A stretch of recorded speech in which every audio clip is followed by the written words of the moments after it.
आप सभी का पुनः स्वागत है आपके अपने चैनल टोटल फिजिक्स में। मैं डॉक्टर मनीष कुमार तिवारी। आज के इस लेक्चर में हम लोग डिस्कस करेंगे मैथमेटिकल फिजिक्स में एक बहुत ही इम्पॉर्टेंट टॉपिक जिसका नाम है कोऑर्डिनेट सिस्टम। और हम लोग अपने सिलेबस में जो हमें पढ़ना है वो है Cartesian coordinate system, spherical coordinate system और सिलिंड्रिकल कोऑर्डिनेट सिस्टम। वैसे तो हमने तीनों ही कोऑर्डिनेट सिस्टम को अलग अलग लेक्चर में कंप्लीटली डिटेल में स्टडी किया है, लेकिन आज के इस लेक्चर में हम लोग डिस्कस करेंगे एक ही साथ तीनों को। मतलब हमें कार्टेशियन में दिया है, इसको सिलिंड्रिकल में निकालना, कार्टेशियन में निकालना, पोलर में निकालना, स्फेरिकल में निकालना। इन सब बातों को हम लोग डिस्कस करेंगे आज के इस लेक्चर में।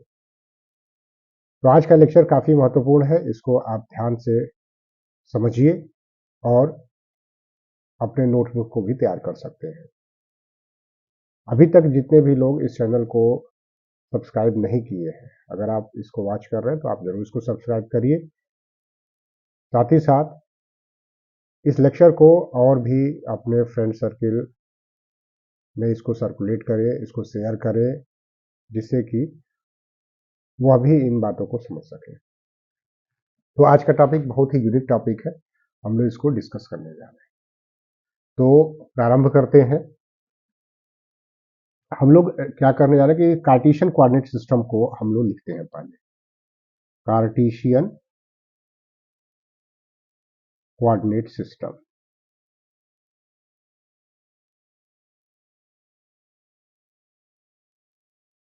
Right, Cartesian coordinate system. अब इसमें हम एक कार्टेशियन कोऑर्डिनेट सिस्टम को ड्रा करते हैं और फिर हम इसको स्फेरिकल और सिलिंड्रिकल में कंपेयर करके लिखते हैं। तो ये कैपिटल एक्स एक्सिस, ये वाई एक्सिस और ये हमारा जेड एक्सिस है।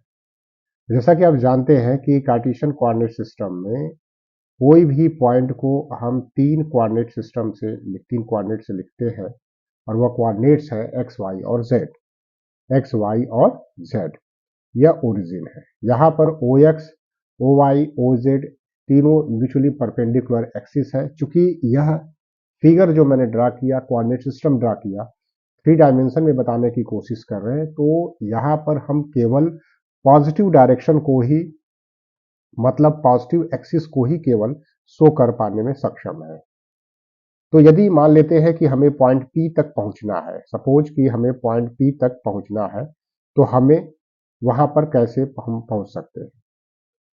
तो अगर हम वहां जाना चाहते हैं तो पहले हम इसके कंपोनेंट्स के बारे में समझें कि इनके कंपोनेंट्स कैसे होंगे। मतलब इस पॉइंट पी को हम अगर बनाएं तो पी को हमने बनाने के लिए क्या किया कि पॉइंट पी को हमने एक लाइन से मिला दिया ओ से, जिसको कि हम वेक्टर आर के नाम से जान रहे हैं। इस वेक्टर आर को ही हम ऐसा लिखते हैं एक्स आई कैप प्लस वाई जे कैप और प्लस जेड के कैप, राइट। अब इसको हम कोऑर्डिनेट सिस्टम में देखते हैं कि कैसे इसको हम लोग ड्रा कर सकते हैं। तो पॉइंट पी से हम लोग एक फुट ऑफ परपेंडिकुलर ड्रा करते हैं इस एक्स वाई प्लेन में। तो यह पॉइंट जो आप अभी देख रहे हो, इसको हम पॉइंट को यम कह लेते हैं। यह पॉइंट क्या है, हमारे एक्स वाई प्लेन में है। अब इस पॉइंट यम से हम एक्स एक्सिस के पैरेलल एक लाइन ड्रा करते हैं, एक्स एक्सिस के पैरेलल एक लाइन ड्रा करते हैं, और वह लाइन जो है एक्स एक्सिस के पैरेलल वाई को एक पॉइंट बी पर इंटरसेक्ट करने जा रहा है। वैसे ही इस पॉइंट यम से हम वाई एक्सिस के पैरेलल एक लाइन ड्रा करने जा रहे हैं, जो कि ओ एक्स मीन्स एक्स एक्सिस को पॉइंट ए पर इंटरसेक्ट करने जा रहा है। क्लियर। अब हम क्या कर सकते हैं कि अब हमें अगर यह कहे कोई कि हमें पॉइंट पी तक जाना है, तो इसके लिए हमें क्या करना पड़ेगा? तो इस ओरिजिन से हम चलेंगे एक्स एक्सिस पर ओ ए तक, जो कि एक्स डिस्टेंस है। इस पॉइंट ए से हम वाई एक्सिस के डायरेक्शन में हम चलेंगे यम तक, जो कि वाई लेंथ के बराबर होगा, और इसके बाद हम लोग जेड एक्सिस के पैरेलल इस यम पॉइंट से लेकर के हम पॉइंट पी तक पहुंचेंगे, और इस तरह से हम पॉइंट पी पर पहुंच जाएंगे। तो पी का कोऑर्डिनेट हो गया हमारा एक्स y और z। अब हमने जो इस r वेक्टर के फॉर्म में लिखा हुआ है, तो इसका तात्पर्य क्या है? क्योंकि हमने x लेंथ ट्रेवल किया, x लेंथ हम आगे बढ़े इस x एक्सिस पर, और जिसकी डायरेक्शन क्या है? यूनिट वेक्टर i से दिया जा रहा है। पुनः इसी प्रकार हम y लेंथ कवर करते हैं इस y एक्सिस के पैरेलल, और y एक्सिस के पैरेलल जो डायरेक्शन है वह यूनिट वेक्टर j से दिया जाएगा, और इसके बाद हम पॉइंट m से पॉइंट P की तरफ z डिस्टेंस ट्रेवल किए हैं, और इस z एक्सिस के पैरेलल मींस OZ के पैरेलल डायरेक्शन है MP की, और z एक्सिस की दिशा को हम बता रहे हैं यूनिट वेक्टर k से। तो हमने क्या किया? वेक्टर के फॉर्म में बताया कि एक्स आई कैप प्लस वाई जे कैप प्लस जेड के कैप, और हमारा पॉइंट का कोऑर्डिनेट हो गया एक्स वाई जेड। यह बहुत ही सिंपल है, और इसमें तीनों के तीनों कोऑर्डिनेट्स एक दूसरे के परपेंडिकुलर है। अब दूसरा कोऑर्डिनेट सिस्टम हम जो अब लिखने जा रहे हैं वह है cylindrical coordinate system. Second one is cylindrical coordinate system. तो जैसा आप जानते हैं सिलिंड्रिकल कोऑर्डिनेट सिस्टम में हम किसी भी पॉइंट को डिनोट करते हैं आर थीटा और या आर फाई और जेड से। हम किससे डिनोट करते हैं? आर फाई और जेड से। तो अगर हम इसको लिखना चाहते हैं, इसको बनाना चाहते हैं आर फाई और जेड को, तो हम लोग जो बनाएंगे वह अपने इसी कोऑर्डिनेट सिस्टम के रेफरेंस में, इसी कोऑर्डिनेट सिस्टम के रिस्पेक्ट में इसको हम ड्रा करेंगे, क्योंकि हम लोग जो कुछ भी ड्रा करेंगे, जो कुछ भी बनाएंगे, वो सब हम लोग इसी कार्टेशियन कोऑर्डिनेट सिस्टम से कंपेयर करके ही समझाने का प्रयास करेंगे। तो हमने पहले जैसा कि कार्टेशियन कोऑर्डिनेट सिस्टम में आप ड्रा किए थे, तो हम लोगों ने तीन म्यूचुअली परपेंडिकुलर एक्सिस को ड्रा कर दिया, जो क्रमशः एक्स एक्सिस, वाई एक्सिस और जेड एक्सिस के नाम से जाना जाता था। अब हमारे पास सेम पॉइंट P है, और इस पॉइंट P को हमने कोऑर्डिनेट लिखाया कि r, फाई और z से बनाना है। r, फाई और z से बनाना है। तो इसमें r क्या है, फाई क्या है, z क्या है? तो यहाँ पर जो अभी r आप देख रहे थे, this r is the position vector of point P। ये r क्या है? यहाँ पर position vector of point P है। अभी हम लोग को जो r है वह सिलेंडर का, अगर एक सिलेंडर का शेप अगर आपके दिमाग में आप अगर बनाओ, तो उसमें क्या होता है कि एक सर्कुलर शेप होती है, और रॉड मतलब एक सर्कुलर फॉर्म होगा, बेस को अगर देखो तो सर्किल जैसा दिखेगा, और एक लंबी जेड एक्सिस होगी। ठीक है, तो हम लोग यहाँ पर आर को, यह पोजीशन वेक्टर नहीं है, यह रेडियस है। तो इसको पहले कैसे ड्रा करोगे, तो कैसे क्या करना है पहले इसको समझते हैं। तो सबसे पहले हम पॉइंट P से एक फुट ऑफ परपेंडिकुलर ड्रा कर देते हैं इस एक्स वाई प्लेन में, और इस O से इस पॉइंट M को हम लोग मिला लेते हैं। यह पॉइंट हमारा M है, जैसा कि कार्टेशियन कोऑर्डिनेट सिस्टम में था। तो जो ये OM लेंथ दिख रही है वही OM लेंथ है R। यह क्या है? सिलेंडर का रेडियस कहलाएगा, सिलेंडर का रेडियस। और सिलेंडर का जो कंस्ट्रक्शन होगा इस OZ एक्सिस को एक्सिस बना करके होगा, मतलब इसके चारों तरफ इस तरह से सिलेंडर का निर्माण होगा। तो यह R हो गया, और एक्स एक्सिस से इस OM की जो डायरेक्शन है वह एंगल है फाई। क्लियर? तो हमें पॉइंट P तक पहुंचना है, तो इसके लिए क्या करना पड़ेगा? तो पॉइंट P पर पहुंचने के लिए हमें एक्स एक्सिस से जो कोऑर्डिनेट है, हमें आर फाई जेड लिखा, तो हमें इस P पॉइंट पर पहुंचने के लिए इस एक्स एक्सिस से पहले फाई डायरेक्शन में जाना होगा, और वहां से r डिस्टेंस ट्रेवल करना होगा, और फिर इस z डिस्टेंस m से P की तरफ चलना होगा OZ के डायरेक्शन में, OZ के डायरेक्शन में। तो इस तरह से हमारे पास कोऑर्डिनेट हो गया r, फाई और z। अब हम जरा इसका कंपैरिजन कर लेते हैं अपने इस कार्टेशियन कोऑर्डिनेट सिस्टम से। तो करना क्या है कि इस पॉइंट को m कहे हम लोग, तो m से y एक्सिस के पैरेलल एक लाइन ड्रा कर देते हैं, जो कि इस x एक्सिस को कहीं पॉइंट A पर इंटरसेक्ट करेगा, और पुनः इस m से x एक्सिस के पैरेलल एक लाइन ड्रा कर देते हैं, जो कि वाई एक्सिस को कहीं पॉइंट बी पर इंटरसेक्ट करेगा, तो यहां पर हम आर की वैल्यू बता दिए हुए हैं और हम इस आर को एक्स वाई जेड के टर्म में बताएंगे। तो कैसे होगा जरा समझिए। तो अगर हम इसको क्या बोले थे कि जो ओ एक्स है वह स्मॉल एक्स है, जो ओ आई है, ओ बी है, ओ ए जो है स्मॉल एक्स है, ओ बी जो है वह स्मॉल वाई है और O B he A M के बराबर है। ये वाई हो गया। इस तरह से यह भी एक्स होगा और यह भी वाई कहलाएगा, राइट। तो अब हम लोग यह कह सकते हैं कि एक्स हमारा इक्वल है, किसके बराबर है, एक्स किसके बराबर है जरा देखा जाए। तो x is equal to R cos of phi और y इक्वल है किसके, y किसके इक्वल है, तो R sine of phi. Clear है।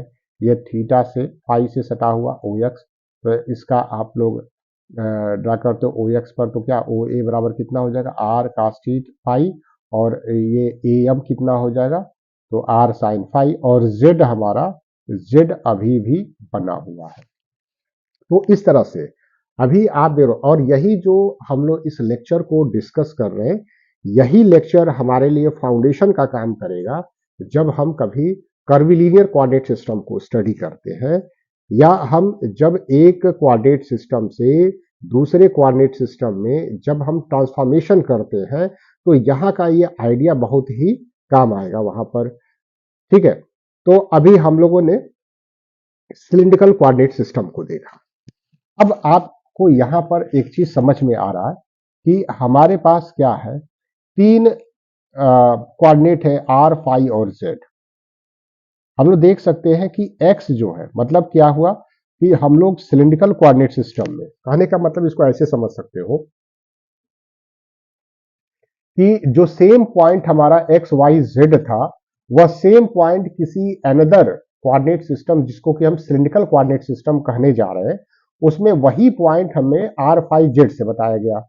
तो आर फाइव जेड हम सिलिंड्रिकल कोऑर्डिनेट सिस्टम में मानते हैं, तो हमने कहा कि सिलिंड्रिकल कोऑर्डिनेट सिस्टम में सेम पॉइंट जो एक्स वाई जेड था वो आर फाइव जेड से बताया जा रहा है। क्लियर। तो अब इस आर फाइव जेड को आप देख सकते हो कि इस एक्स को हमने आर और फाई के टर्म बताया, वाई को आर फाई के टर्म बताया, जेड को भी हम जेड के टर्म में ही बता रहे हैं। तो इस मतलब कह सकते हो कि इसमें जेड कंपोनेंट जीरो है, वाई में जेड कंपोनेंट मतलब जीरो है और जेड में जेड कंपोनेंट है। तो इस तरह से आप यह कह सकते हो आप कि इसमें जो हमारा कार्टेशियन का एक्स था वह इस नए कोऑर्डिनेट सिस्टम में, जिसमें कि हम कार्टेशियन के पॉइंट पी को सेम पॉइंट टी से दिखाए हैं लेकिन उसका कोऑर्डिनेट को बदले हुए हैं, तो हम इस एक्स वाई जेड को इन आर फाइव जेड के टर्म में बता सकते हैं। क्लियर।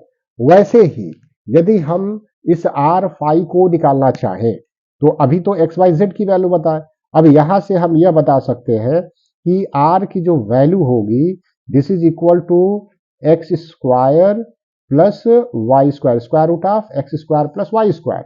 मतलब इसको आप स्क्वायर कर दीजिए तो x square equal to R square का square five, Y square equal to R square sine square five, X square plus Y square कर दिया तो ये आर स्क्वायर इक्वल हो गया।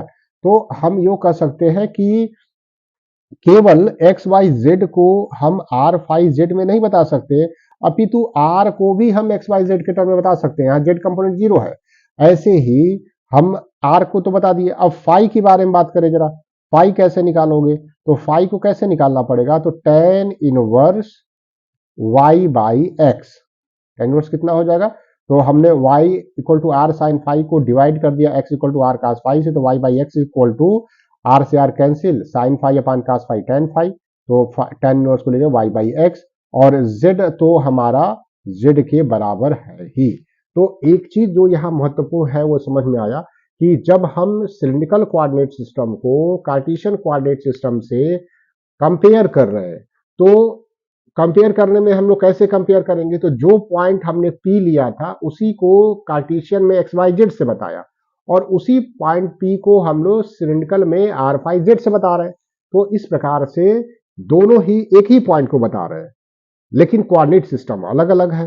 तो हमें यह देखने को मिल रहा है कि जब हम कार्टेशियन की बात करें तो कार्टेशियन के एक्स वाई जेड कंपोनेंट आपके जो दूसरा जो नया कोऑर्डिनेट सिस्टम है, मतलब सिलिंड्रिकल कोऑर्डिनेट सिस्टम है, उसके आर फाई और जेड से बताया जा सकता है उनको। मतलब हमारा एक्स फंक्शन होगा आर फाई जेड का, वाई फंक्शन होगा आर फाई जेड का, जेड फंक्शन होगा आर फाई जेड का। वैसे ही अगर हम ये चाहते हैं कि सिलिंड्रिकल कोऑर्डिनेट सिस्टम जिसको भी आप कर रहे हो उसको हम कार्टेशियन के फॉर्म में कैसे बताएं, तो आर भी देख रहे हो कि X square plus Y square के फॉर्म में है, मतलब एक्स वाई के टर्म में है, फाई भी हमारा एक्स वाई के टर्म में, जेड तो जेड के बराबर था ही। क्लियर हो गया। अब इसके बाद अब इसी को हम आगे बढ़ाते हैं, तो हम लोग क्या कर सकते हैं इसमें, तो हम लोग इसमें कार्टेशियन में कोई कोऑर्डिनेट दिया गया है उसको सिलिंड्रिकल में बदल सकते हैं, और सिलिंड्रिकल में दिया गया तो कार्टेशियन बदल सकते हैं। तो उसको हम लोग एक एग्जाम्पल के रूप में अगले हम लोग स्लाइड पर देखेंगे। अभी हमारे पास एक और बचा हुआ है कोऑर्डिनेट सिस्टम, जिसको कि हम लोग नाम देंगे spherical coordinate system. Spherical coordinate system, ये बहुत ही महत्वपूर्ण टॉपिक है। एक ही जगह पर हम लोग सभी कोऑर्डिनेट सिस्टम को कंपेयर करके समझ करके बताने की कोशिश कर रहे हैं यहाँ पर, तो ये काफी महत्वपूर्ण है और इससे आपको काफी कुछ सीखने को मिलेगा। तो हम लोग स्फेरिकल कोऑर्डिनेट सिस्टम में जो भी कोऑर्डिनेट होते हैं वो क्या लेते हैं हम लोग, आर थीटा और फाई लेते हैं। हम लोग क्या लेते हैं, आर थीटा और फाई। अब इसको कैसे हम लोग ड्रा करेंगे, तो सबसे पहले हम लोग क्या करते हैं कि चूंकि हमको बताना है कार्टेशियन कोऑर्डिनेट सिस्टम के रिस्पेक्ट में ही, तो हम लोग पहले कार्टेशियन कोऑर्डिनेट सिस्टम को ड्रा कर लेते हैं। तो हमारे पास यह है एक कार्टेशियन कोऑर्डिनेट सिस्टम, तो यह हो गया जेड एक्सिस, राइट। तो इसमें हम लोग यूनिट वेक्टर, अभी हम लोग तीनों ही कोऑर्डिनेट सिस्टम में यूनिट वेक्टर को भी देखेंगे और उनके अंतर को भी समझ सकते हैं, तो उसको हम लोग आगे देखेंगे। पहले हम लोग कंपैरिजन कर रहे हैं केवल कोऑर्डिनेट्स का। तो हमने क्या कहा कि हमारे पास कोई सेम पॉइंट P है और उस पॉइंट का अब स्फेरिकल में उसका कोऑर्डिनेट है आर थीटा और फाई, आर थीटा और फाई, और हमें इसको कंपेयर करना है कार्टेशियन कोऑर्डिनेट सिस्टम से। तो कैसे कंपेयर करेंगे, पहले क्या करना होगा हमें, पहले इसको हम लोग समझते हैं। बहुत ही सिंपल है। अब देखो, जैसा मैंने पहले वाले सेंट्रल कोऑर्डिनेट सिस्टम के केस में बताया कि हमारे पास कोई कार्टेशियन में पॉइंट P था जिसको एक्स वाई जेड से बता रहे थे, उसी पॉइंट को हम एक नए कोऑर्डिनेट सिस्टम में रिस्ट्रिक्ट किए और वह रिस्ट्रिक्शन क्या था, आर फाई जेड के टर्म में।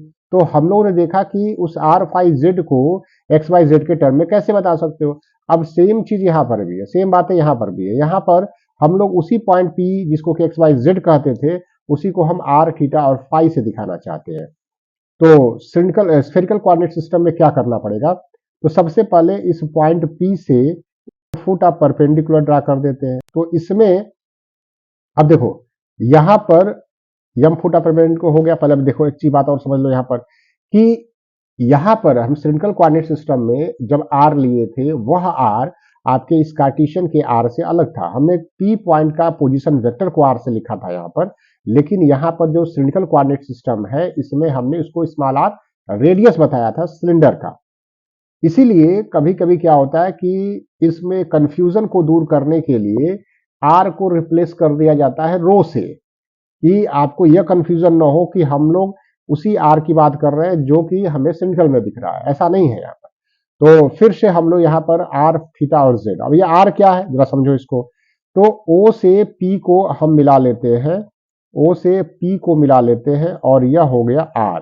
तो एक हम स्फेयर की बात करना चाहते हैं, उस स्फेयर का रेडियस है आर, स्फीयर का रेडियस है आर, और जो पॉइंट P है उसका इस जेड से झुकाव जो है वह थीटा एंगल पर है। अब देखो हमने आर थीटा फाई लिखा, तो आर थीटा फाई क्या है हमारा पॉइंट, जरा उसको समझा जाए। तो इस जेड एक्सिस से जो कार्टेशियन कोऑर्डिनेट सिस्टम में है उससे थीटा एंगल पर आपको आर डिस्टेंस चलोगे तो पॉइंट P मिलेगा। अब इसमें फाई क्या है, तो P से हमने एक्स वाई प्लेन में एक फुट ऑफ परपेंडिकुलर ड्रा कर दिया जो कि पीएम हो गया, पीएम लेंथ का हो गया, जो सिलिंड्रिकल में स्मॉल जेड के बराबर होता था, कार्टेशियन में भी स्मॉल जेड के बराबर होता था। अब इस पॉइंट ओ से यम को हम मिला लेते हैं, पॉइंट ओ से यम को मिला लेते हैं, यह हमारा क्या हो जाएगा, तो अगर ये आर है और थीटा एंगल पर है तो यह कितना हो जाएगा, आर कास थीटा, तो इधर की तरफ आ जाएगा। ये वाला जो टर्म देख रहे हो आप, तो ये सामने वाला हो जाएगा, मतलब कि कहने का मतलब यह है कि यह हो जाएगा कि यह जो OM देख रहे हो, तो इसको अगर हम C कह ले तो OM is parallel to PC। तो PC का लेंथ कितना हो जाएगा, ये अगर R लेंथ है OP और OZ से थीटा एंगल पर है OP, तो PC बराबर कितना हो जाएगा, तो ये हो जाएगा R साइन थीटा, और यही इक्वल हो जाएगा इधर भी, तो R sine of theta. Clear. अब यह जो OM लाइन है वह एक्स एक्सिस के साथ फाई एंगल बना रहा है, डबल एंगल है यहां पर, अब समझिए इसको। तो हमें पॉइंट P तक जाना है, तो क्या करना पड़ेगा पहले, तो इस एक्स एक्सिस से पहले फाई एंगल पर डायरेक्शन में R साइन थीटा के बराबर चलेंगे तो हम M पर पहुंचेंगे, और यहां से ये वाली जो लेंथ कितनी हो जाएगी, Z वाली लेंथ कितनी हो जाएगी, यह लेंथ हो जाएगी इस वाले OC लेंथ के बराबर। OC कितना हो जाएगा, R cos ऑफ थीटा, तो ये R cos थीटा यह भी हो गया। अब देखिए क्या करना है हमको, हम लोग को करना यह है कि इस पॉइंट M से Y एक्सिस के पैरेलल एक लाइन ड्रा कर देते हैं, और पॉइंट M से हम X एक्सिस के पैरेलल भी एक लाइन ड्रा कर देते हैं, जो कि क्रमशः X एक्सिस को पॉइंट A पर, Y एक्सिस को पॉइंट B पर इंटरसेक्ट कर रहा है। तो अब हम लोग फाइनली इस बात को कंक्लूड करने को रेडी है कि जो हमारा x होगा, x मतलब OA की वैल्यू, OA लेंथ कितना होगा, तो x कितना हो जाएगा, तो ये R साइन थीटा तो है यहाँ पर पहले से, और इसका कंपोनेंट लेंगे तो ये हो जाएगा cos ऑफ फाई। y की वैल्यू जो है वह R साइन थीटा और साइन ऑफ फाई, मतलब ये वाला MB लेंथ कितना हो जाएगा, ये तो R साइन थीटा तो पहले से था, और इंटू साइन ऑफ फाई के बराबर। ठीक है, तो ये हो गया, और Z लेंथ कितना हो जाएगा, तो R cos ऑफ थीटा। तो इस तरह से यहां भी आप देख रहे हो कि x को आपने बताया स्फेरिकल कोऑर्डिनेट सिस्टम में, जब हम बात कर रहे हैं, कंपैरिजन करने जा रहे हैं सिलेंड्रिक स्फेरिकल का और कार्टेशियन कोऑर्डिनेट सिस्टम का, तो कार्टेशियन में सेम पॉइंट P XYZ के साथ दिखाया गया था, और जो हमारे एक्सिस थे वो म्यूचुअली परपेंडिकुलर थे। उसी पॉइंट P को अगर हम ओरिजिन O को मान लेते हैं और एक स्फेरिकल सिस्टम में हम समझने की कोशिश कर रहे हैं, तो वहां पर वही पॉइंट P जो है R थीटा फाई से बताया जा रहा है। अब उस R थीटा और फाई को हम XYZ के रूप में समझ सकते हैं, और पुनः XYZ को भी R थीटा फाई के टर्म्स समझ सकते हैं। तो यदि वही पॉइंट P को, जिसको XYZ कार्टेशियन में कहे थे, अगर हम इन R थीटा फाई के टर्म में बताएं, तो X की वैल्यू क्या थी, R sine theta cos phi, Y की value R sine theta sine phi, और Z की वैल्यू R cos थीटा। तो इसमें R और थीटा है, मान लेते हैं फाई की वैल्यू टर्म 0 आ रही है, 1 आ रही है इसमें। ठीक है, तो इस तरह से आप निकाल लिए। अब यहां पर अगर हमें निकालना हो कि अब R को बताओ XYZ के टर्म में, तो देखो R की वैल्यू कितनी हो जाएगी, तो आप R को लिखना होगा, तो पहले हम x square plus Y square कर लेते हैं, तो x square plus Y square की वैल्यू हो जाएगी R square sine square theta, क्योंकि का square phi plus sine square phi 1 हो जाएगा, तो x square plus Y square equal to R square sine square theta. अब उसमें जेड स्क्वायर को जोड़ देते हैं, तो x square plus Y square plus z square equal to R square common हो जाएगा, sine square theta plus cos square theta, और sine square theta plus cos square theta 1 हो जाएगा। तो इस प्रकार से केवल R स्क्वायर बचे, तो R की वैल्यू कितनी हो जाएगी, x square plus Y square plus z square. Clear. अब हम लोग जरा फाई की बात कर लेते हैं। फाई की जो वैल्यू हो जाएगी tan inverse y by x. कैसे, तो sine phi upon cos phi, यहां से डिवाइड करते हैं, y बाई एक्स कर देते हैं, तो ये वाला टर्म दोनों कैंसिल आउट हो जाएगा, तो sine phi upon cos phi equal to y by X, tan phi equal to y by X, तो phi equal tan inverse y by X. और अब हम अगर चाहते हैं थीटा को निकालने के लिए, तो थीटा को कैसे निकाल सकते हैं, अब थीटा को कैसे निकाला जाएगा, तो थीटा के लिए क्या करना पड़ेगा, हम कर लेते हैं square root of X square plus Y square, square root of X square plus Y square, तो square root of X square plus Y square की वैल्यू कितनी हो जाएगी, x square plus Y square की वैल्यू कितनी हो जाएगी, तो ये हो जाएगा square root of X square plus Y square equal to R sine of theta. तो इस R साइन थीटा को डिवाइड कर दिया जाए अगर वाई जेड से, तो हमें थीटा की वैल्यू भी मिल जाएगी और थीटा की वैल्यू कितनी हो जाएगी, theta equal to tan inverse root over x square plus Y square upon z. तो इस तरह से हम लोग अब यहाँ पर यह बात समझ सकते हैं कि कार्टेशियन कोऑर्डिनेट सिस्टम में कोऑर्डिनेट था एक्स वाई जेड, और उसी पॉइंट P जिसका कोऑर्डिनेट एक्स वाई जेड था उसको हम किसी अन्य कोऑर्डिनेट सिस्टम में भी ड्रा कर सकते हैं। जैसे कि हम लोग सिलिंड्रिकल कोऑर्डिनेट सिस्टम में ड्रा किए तो आर फाई जेड था, स्फेरिकल कोऑर्डिनेट सिस्टम में ड्रा किए तो आर थीटा फाई था। तो यहाँ पर इस एक्स वाई जेड को इस आर फाई जेड के टर्म में भी बता सकते हैं, जिसका कि इक्वेशन यहाँ दिया गया है, और उसी तरह से हम उस एक्स वाई कार्टेशियन के एक्स वाई जेड को इस नए कोऑर्डिनेट सिस्टम के टर्म में भी बता सकते हैं, जो आर थीटा और फाई के फॉर्म में दिया गया है। पुनः हम लोग एक्स वाई जेड को ही केवल R theta phi R phi z में नहीं बता सकते हैं, अपितु आर फाई जेड को भी एक्स वाई जेड के टर्म बता सकते हैं, आर थीटा फाई को भी एक्स वाई जेड के टर्म बता सकते हैं। तो इस तरह से जो हमें समझ में आया कि दोनों के दोनों कोऑर्डिनेट सिस्टम में जो कोऑर्डिनेट्स हैं वह एक दूसरे के टर्म में फंक्शनाइज किए जा सकते हैं, फंक्शन के फॉर्म में लिखे जा सकते हैं। ठीक है, और यही कंसेप्ट जो होता है बेसिक बिल्डिंग ब्लॉक होता है कर्विलीनियर कोऑर्डिनेट सिस्टम का, कर्विलीनियर कोऑर्डिनेट सिस्टम का। तो अब हम यह कह सकते हैं कि जो मेरा सिलिंड्रिकल कोऑर्डिनेट सिस्टम है, जो मेरा स्फेरिकल कोऑर्डिनेट सिस्टम है, वह दोनों के दोनों एक कंडीशनल कोऑर्डिनेट सिस्टम है with respect to Cartesian coordinate system. इस कार्टेशियन कोऑर्डिनेट सिस्टम में एक्सिस म्यूचुअली परपेंडिकुलर रखे गए हैं, लेकिन स्फेरिकल और सिलिंड्रिकल में ऐसा नहीं है। तो हम जैसा जैसा रिस्ट्रिक्शन लगाएंगे वैसे वैसे नए नए कोऑर्डिनेट सिस्टम हमको पढ़ने को मिल सकते हैं। बट जो मोर फैमिलियर है वह सिलिंड्रिकल और स्फेरिकल कोऑर्डिनेट सिस्टम ही है। तो इस तरह से हम इन तीन पर ही कंसंट्रेट अपने आप को रखेंगे। तो आशा करते हैं कि इतनी बातें हमारी सबको समझ में आ गया होगा। अब हम एक छोटा सा प्रयास और करेंगे, जिसमें कि हम लोग क्या करेंगे कि किसी कोऑर्डिनेट को, जैसे हमको दिया गया है, मान लेते हैं हमको दिया गया है कि कार्टेशियन में कोई कोऑर्डिनेट दिया गया है और हमसे कहा गया कि सिलिंड्रिकल में बताइए, कि अगर सिलिंड्रिकल में हमको बताना होता तो यही कोऑर्डिनेट क्या होता। क्योंकि हम तो अभी यही बात आपको बता रहे हैं कि अगर कार्टेशियन कोऑर्डिनेट सिस्टम में कोई कोऑर्डिनेट एक्स वाई जेड था, उसी कोऑर्डिनेट को आप स्फेरिकल में भी बता सकते हो, उसी को सिलिंड्रिकल में बता सकते हो। तो अब उसको हम लोग न्यूमेरिकली करने जा रहे हैं। तो मान लेते हैं कि कार्टेशियन कोऑर्डिनेट सिस्टम में हमारे पास कोई एग्जाम्पल है कोऑर्डिनेट का, कि वह क्या है कि if in Cartesian coordinate system, Cartesian coordinate system, a point P is given by 1 root 3 2, then find corresponding cylindrical coordinate।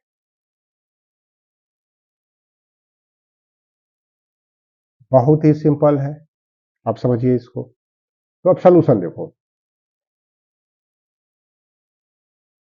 तो हमको क्या दिया गया है कार्टेशियन में, मतलब x की वैल्यू 1, y की वैल्यू √3 और z की वैल्यू हमको 2 दिया गया है। अब जानते हो आप ऐसा कि in cylindrical coordinate system, since in cylindrical coordinate system,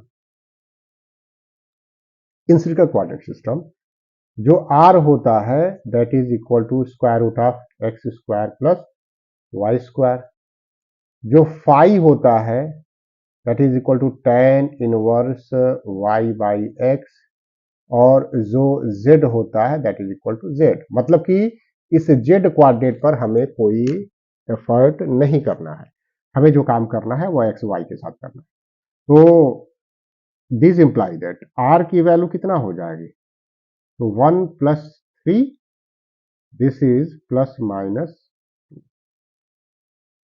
और फाई की value tan inverse √3/1, tan phi को tan इनवर्स, तो ये कितना हो जाएगा, फाई की वैल्यू कितना हो जाएगा, π/3, 60 का मान होता है ना, 60 का मान होता है π/3।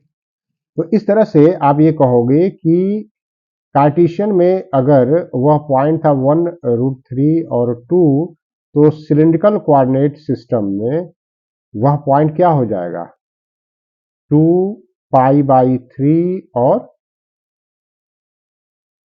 2। तो हम लोगों ने क्या किया कि जब सेम पॉइंट हमें कार्टेशियन कोऑर्डिनेट सिस्टम में दिया हुआ था, उसी पॉइंट को यदि हम सिलिंड्रिकल कोऑर्डिनेट सिस्टम में स्टडी करें तो उसको भी हम लोगों ने समझ लिया। अब इसी प्रकार से आप कर सकते हो कार्टेशियन से स्फेरिकल में, स्फेरिकल से कार्टेशियन में। तो यह वीडियो लेक्चर जो है आपको इतना फ्रीडम देगा, अगर आप इसको अच्छे से समझ लिए तो आपको इतना फ्रीडम देगा जिससे कि हम किसी भी कोऑर्डिनेट सिस्टम में क्वांटिटीज को समझ सकते हैं, साथ ही साथ एक कोऑर्डिनेट से दूसरे कोऑर्डिनेट में ट्रांसफर भी कर सकते हैं। और जो मैंने आइडिया दिया वो एक बेसिक और फंडामेंटल आइडिया होगा कर्विलिनियर कोऑर्डिनेट सिस्टम को स्टडी करने के लिए। अब एक चीज और हम बताना चाहेंगे यहां पर कि अगर हम लोग इनमें हम कोशिश करें कि जो एक्स वाई जेड थे, मतलब R theta phi, R phi z वगैरह था, तो उसके लिमिट्स क्या है। तो आर की वैल्यू क्या हो सकती है, आर की वैल्यू अगर हम सिलिंड्रिकल की बात कर लेते हैं तो आर की वैल्यू क्या हो सकती है, 0 से बड़ी कुछ भी वैल्यू। तो आर हमारा वैल्यू हो सकता है greater than equal to 0। Phi की जो वैल्यू हो सकती है, यह फाई कहां से कहां वेरी कर सकता है, तो 2π 0 से लेकर के 2π, मतलब 360 डिग्री घूमेगा, तभी तो पूरा एक सिलेंडर का बेस तैयार हो जाएगा। और z की वैल्यू -इंफिनिटी से +इंफिनिटी के बीच में कुछ भी हो सकता है। क्लियर।